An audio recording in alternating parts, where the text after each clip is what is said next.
नमस्कार। आकाशवाणी जयपुर अजमेर से प्रस्तुत हैं प्रादेशिक समाचार।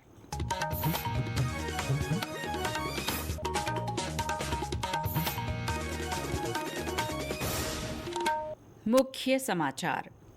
प्रधानमंत्री नरेंद्र मोदी का 22 मई को बीकानेर दौरे का कार्यक्रम।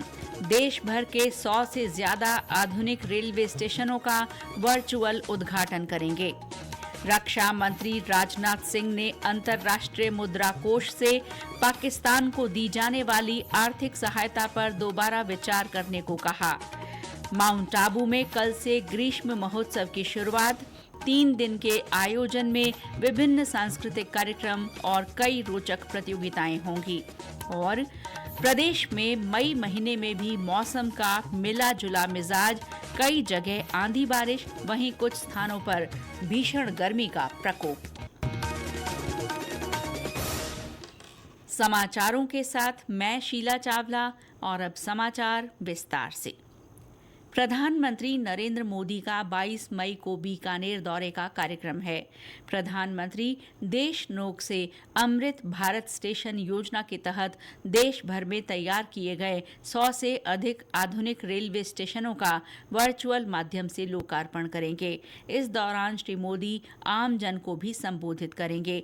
समारोह में मुख्यमंत्री भजनलाल शर्मा और केंद्रीय रेल मंत्री अश्विनी वैष्णव तथा केंद्रीय मंत्री अर्जुन राम मेघवाल भी मौजूद रहेंगे। प्रधानमंत्री नाल हवाई अड्डे पर जवानों से संवाद करेंगे और उनका देशनोक करणी माता मंदिर जाने का भी कार्यक्रम है। इस कार्यक्रम को लेकर प्रशासन की ओर से तैयारियां की जा रही हैं।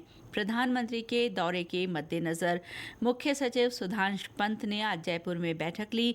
उन्होंने अधिकारियों को सभी तैयारियां समय पर पूरा करने के निर्देश दिए। रक्षा मंत्री राजनाथ सिंह ने कहा है कि अंतर्राष्ट्रीय मुद्रा कोष को पाकिस्तान को दी जा रही वित्तीय सहायता के बारे में दोबारा विचार करना चाहिए। उन्होंने कहा कि इस सहायता का बड़ा हिस्सा पाकिस्तान आतंकवादी ढांचे को खड़ा करने में लगाएगा।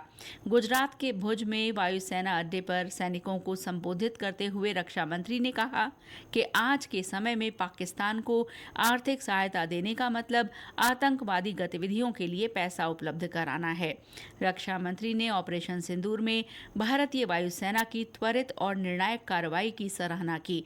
उन्होंने कहा कि इसने देश विदेश में सभी भारतीयों को गौरवान्वित किया है। उन्होंने कहा कि इस ऑपरेशन ने आतंकवाद के खिलाफ एक कड़ा संदेश दिया है और ये देश की सैन्य शक्ति को दर्शाता है। समस्त हिंदुस्तानियों को, चाहे वो भारत के रहने वाले हों अथवा दुनिया के दूसरे देशों में रहने वाले हों, सभी गौरवान्वित हुए। भारतीय वायुसेना के लिए सिर्फ 23 मिनट यह काफी थे पाकिस्तान की सरजमी पर पल रहे आतंक के अजगर को कुचलने के लिए, और वो आपने करके दिखाया है। तो यह कहना गलत नहीं होगा, जितनी देर में लोग नाश्ता पानी निपटाते हैं उतनी देर में आपने दुश्मनों को निपटा दिया। ऑपरेशन सिंदूर की सफलता के बाद सेना के जवानों के सम्मान में प्रदेश में विभिन्न स्थानों पर तिरंगा यात्रा निकाली जा रही है। कोटा के रामपुरा में भी तिरंगा यात्रा का आयोजन किया गया। लोकसभा अध्यक्ष ओम बिरला ने इसमें भाग लिया।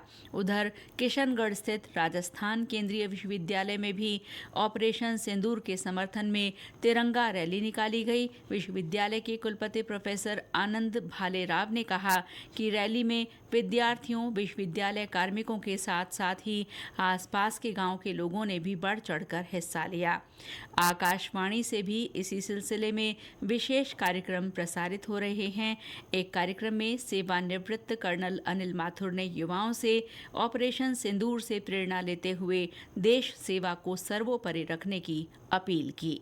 मुझे बहुत खुशी है कि हमारा जो युवा है वो बहुत प्रगतिशील है, वो आगे बढ़ने की सोच रहा है। जब वो आगे बढ़ने की सोच रहा है, जैसे ये ऑप सिंदूर में हुआ था, आतंकवादी चाहते थे कि देश में मनमुटाव हो धर्म के नाम पर या जाति के नाम पर, मगर हमारा युवा इन सब चीजों से जागरूक है। और मैं ये चाहता हूँ कि वो कभी इन छोटी छोटी बातों पे ना जाएं, धर्म की, जाति की, और पूरे देश को सर्वोपरि मान के देश सेवा में, चाहे किसी भी क्षेत्र में हो, न केवल सेना के मगर किसी भी प्राइवेट जॉब में, बिजनेस में, कहीं भी काम करे, वो देश हित को सर्वोपरि रखे। ऑपरेशन सिंदूर की सफलता का जश्न मनाने के लिए राज्य में विभिन्न रेलवे स्टेशनों को भी तिरंगी रोशनी से सजाया गया है। डूंगरपुर में देव सोमनाथ मंदिर पर विशेष सजावट की गई है। राष्ट्रपति द्रौपदी मुर्मू ने आज नई दिल्ली में संस्कृत के विद्वान स्वामी रामभद्राचार्य को वर्ष 2023 का 58वां ज्ञानपीठ पुरस्कार प्रदान किया। स्वामी रामभद्राचार्य और प्रसिद्ध उर्दू कवि तथा गीतकार गुलजार को 2023 के इस प्रतिष्ठित पुरस्कार के लिए चुना गया है। इस अवसर पर राष्ट्रपति ने दोनों साहित्यकारों को बधाई दी। स्वामी रामभद्राचार्य ने पुरस्कार मिलने पर प्रसन्नता व्यक्त करते हुए कहा कि उनके साहित्यिक कार्यों को मान्यता मिली है। विधानसभा अध्यक्ष वासुदेव देवनानी ने कहा है कि विकसित भारत की संकल्पना को साकार करने के लिए हर व्यक्ति की भागीदारी आवश्यक है। उन्होंने कहा कि नए भारत को श्रेष्ठ बनाने और निरंतर आगे बढ़ाने के लिए सभी को सक्रिय भूमिका निभानी चाहिए। श्री देवनानी आज जयपुर में पत्रकार सम्मान समारोह में बोल रहे थे। पत्रकार मनोज माथुर की स्मृति में ये अवार्ड समारोह रखा गया।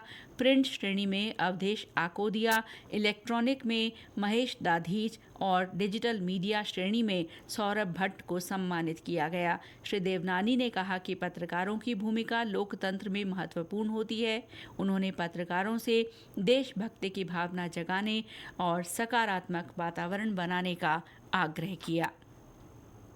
राष्ट्र श्रेष्ठ बने, आगे बढ़े, ये शायद हम सबकी मन की भाव होंगे और उस मन के भाव को हम प्रकटीकरण कैसे समाज में करें, ये हम सबको सोचने की जरूरत है। हालांकि पत्रकार जगत के साथ 50 साल के बीच में हो गए मेरे को भी। लोकसभा अध्यक्ष ओम बिरला अपने संसदीय क्षेत्र कोटा बूंदी के प्रवास पर हैं। उन्होंने आज कोटा में जनसुनवाई की। इस दौरान उन्होंने गंभीरता से लोगों की समस्याओं को सुना और अधिकारियों को उनके समाधान के निर्देश दिए। श्री बिरला ने स्थानीय मुद्दों पर क्षेत्रवासियों से संवाद भी किया। मीडिया से बातचीत में उन्होंने कहा कि लोकतंत्र में संवाद आवश्यक है और इससे कई समस्याओं का समाधान होता है। ये समाचार आकाशवाणी जयपुर अजमेर से प्रसारित किए जा रहे हैं। प्रादेशिक समाचार बुलेटिन आप हमारे एक्स हैंडल @AIR_News_जयपुर, YouTube channel Rajasthan AIR news और फेसबुक AIR न्यूज राजस्थान पर भी सुन सकते हैं। माउंट आबू में कल से ग्रीष्म महोत्सव की शुरुआत हो रही है।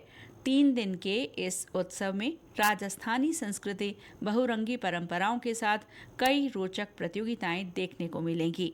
हमारे संवाददाता ने बताया कि इस दौरान नक्की झील पर नौका दौड़ का आयोजन भी किया जाएगा। सिरोही जिले में स्थित राजस्थान के एकमात्र हिल स्टेशन माउंट आबू में कल 17 मई से ग्रीष्म महोत्सव शुरू होगा। यह महोत्सव 3 दिनों तक आयोजित किया जाएगा और इसका समापन 19 मई को होगा। जिला प्रशासन, पर्यटन विभाग व नगर पालिका के संयुक्त तत्वाधान में यह कार्यक्रम आयोजित किया जाएगा। इस कार्यक्रम के तहत यहाँ पर विभिन्न सांस्कृतिक कार्यक्रम और प्रतियोगिताएं आयोजित की जाएंगी। महोत्सव को लेकर पर्यटकों व स्थानीय निवासियों में भारी उत्साह देखा जा रहा है। देश भर से कलाकार यहाँ पहुँचकर अपने अपने कार्यक्रम प्रस्तुत करेंगे। यहाँ पर बोटिंग रेस, मटका दौड़, रस्सी खींच सहित विभिन्न प्रतियोगिताएं आयोजित की जाएंगी। साकेत गोयल, आकाशवाणी समाचार, सिरोही। प्रदेश को ऊर्जा के क्षेत्र में आत्मनिर्भर बनाने के लिए सरकार कई कदम उठा रही है। अजमेर विद्युत वितरण निगम लिमिटेड ने इसी कड़ी में चित्तौड़गढ़ जिले में अब तक 5 सोलर प्लांट लगाए हैं। कुसुम योजना के तहत लगे इन संयंत्रों से 40,000 यूनिट बिजली उत्पादन शुरू हो गया है। ये प्लांट जिले के साडास, जावदा, बांगेड़ा घाटा और इंदौरा में लगाए गए हैं। आने वाले समय में डिस्कॉम की ओर से जिले में 38 मेगावाट के 25 प्लांट और लगाए जाएंगे, जिससे बिजली उत्पादन में अच्छी बढ़ोतरी होगी। खेलो इंडिया यूथ गेम्स में इस बार राजस्थान ने शानदार प्रदर्शन किया। हाल ही में संपन्न हुए इन खेलों में 24 स्वर्ण, 12 रजत और 14 कांस्य पदक जीतकर राजस्थान तीसरे स्थान पर रहा। राजस्थान राज्य खेल परिषद के प्रबंधक रणविजय सिंह ने आकाशवाणी से बातचीत में बताया कि राज्य के खिलाड़ियों ने पिछले साल तमिलनाडु में हुए खेलो इंडिया यूथ गेम्स के मुकाबले में बेहतरीन प्रदर्शन किया है। उन्होंने बताया कि राजस्थान ने सबसे ज्यादा 14 पदक साइकिलिंग में हासिल किए हैं।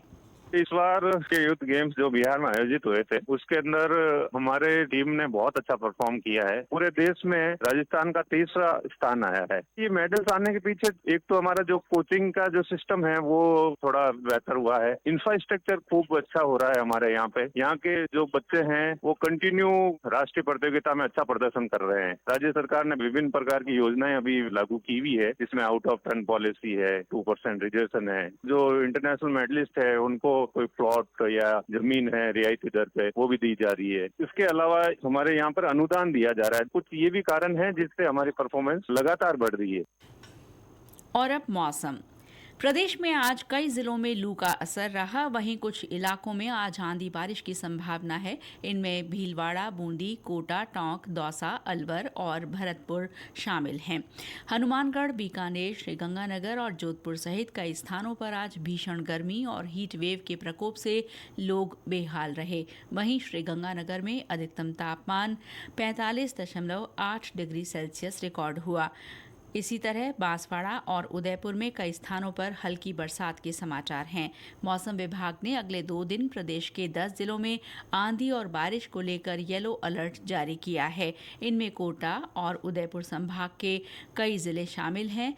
वहीं राज्य के पश्चिमी हिस्सों में तेज गर्मी और लू का असर रहने के आसार हैं। बीते 24 घंटों में 9 शहरों में पारा 43 डिग्री सेल्सियस के ऊपर मापा गया। आज राष्ट्रीय डेंगू दिवस है। इसका उद्देश्य लोगों में डेंगू बुखार के साथ साथ अन्य वेक्टर जनित बीमारियों की रोकथाम के लिए जागरूकता बढ़ाना है। एक रिपोर्ट। डेंगू एक वायरल संक्रमण है जो एडीज मच्छर के काटने से फैलता है। तेज बुखार, सर दर्द और कमजोरी इसके मुख्य लक्षण हैं। समय पर इलाज नहीं मिलने पर ये रोग जानलेवा भी साबित हो सकता है। ये संक्रमण शरीर में प्लेटलेट्स की संख्या को कम कर स्थिति को गंभीर बना देता है। राष्ट्रीय डेंगू दिवस की इस साल की थीम देखें, साफ करें, ढकें, डेंगू को हराने के उपाय करें रखी गई है। राज्य में लोगों को जागरूक करने के लिए विभिन्न गतिविधियां रखी गई हैं। इनमें पोस्टर, नारा लेखन और जागरूकता सामग्री वितरण शामिल हैं। कल विश्व उच्च रक्तचाप दिवस मनाया जाएगा। जैसलमेर में इस मौके पर 1 महीने का जागरूकता अभियान चलाया जाएगा। समाचार कक्ष से सुदर्शन नाहर। रणथंभौर बाघ परियोजना से एक बार फिर खुशखबरी मिली है। फलौदी रेंज में बाघिन T2302 के 3 नए शावक देखे जाने की पुष्टि हुई है। वन विभाग ने इसकी प्रभावी निगरानी के निर्देश दिए हैं। और अंत में मुख्य समाचार एक बार फिर। प्रधानमंत्री नरेंद्र मोदी का 22 मई को बीकानेर दौरे का कार्यक्रम। देश भर के 100 से ज्यादा आधुनिक रेलवे स्टेशनों का वर्चुअल उद्घाटन करेंगे। रक्षा मंत्री राजनाथ सिंह ने अंतर्राष्ट्रीय मुद्रा कोष से पाकिस्तान को दी जाने वाली आर्थिक सहायता पर दोबारा विचार करने को कहा। माउंट आबू में कल से ग्रीष्म महोत्सव की शुरुआत। और प्रदेश में मई महीने में भी मौसम का मिला जुला मिजाज। कई जगह आंधी बारिश, वहीं कुछ स्थानों पर भीषण गर्मी का प्रकोप। इसके साथ ही प्रादेशिक समाचार बुलेटिन समाप्त हुआ। नमस्कार।